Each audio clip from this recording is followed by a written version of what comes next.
ng Western Cayapa District. Mga gurong tagapagturo tungo sa tagumpay, puyat at pawis ay inaalay upang buhay ng mag-aaral maging matiwasay. Isang bahay ang binuo para sa pangkalahatan. Mga pagtityaga at hirap na binubuhos sa eskwelahan. Sa bahay na may ina at ama na siya ang nagbibigay kaalaman. Sila ang mga guro na ating yaman. Kahanga-hanga kung sila ay magtuturo. Mga simple nilang pagtuturo ang hatid ay pagkatuto. Sila ang mga guro na ayaw sumuko para mag-aaral ay matuto.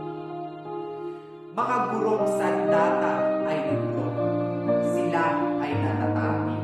Mga bayaning mahirap kalimutan, sila dapat ay ipag-unyik pagkat kanilang talento ay hindi nagpupulit. Sila ang nagiging tulay sa pag-apak sa bawat hagdan at binibigyan ng kahalagahan ang bawat hagdan. Sila ang ginagawa ng libo-libong mag-aaral. Mag-aaral na minsay naliliwas ng biglas na tumataliwas. Guro, pangalawang ama o ina. Tagapagturo na, tagapaggabay pa.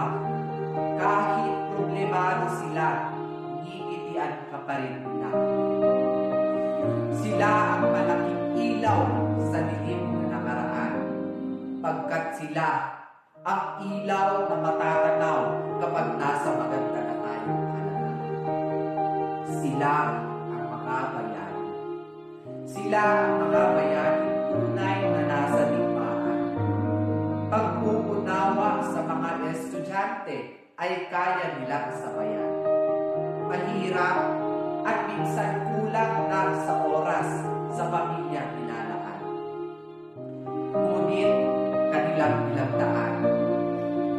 Sa bawat inaapakan, pag-ahon sa kahirapan. Sila ang tala at bahaghari ng ating pagkatao. Sila ang tono sa bawat musiko. Sila ang ating tropeo sa bawat instrumento. Sila ang humubog, naging salamin, naging liwanag ng isipang kinulog sa dilim. Tungkuling basagin ang lagim upang matamnan ang tingin na anin. Para silang bituin na ang sarap-sarap sa paningin. Naguro, mukhay artistahin na akala mo'y sa TV lang pwedeng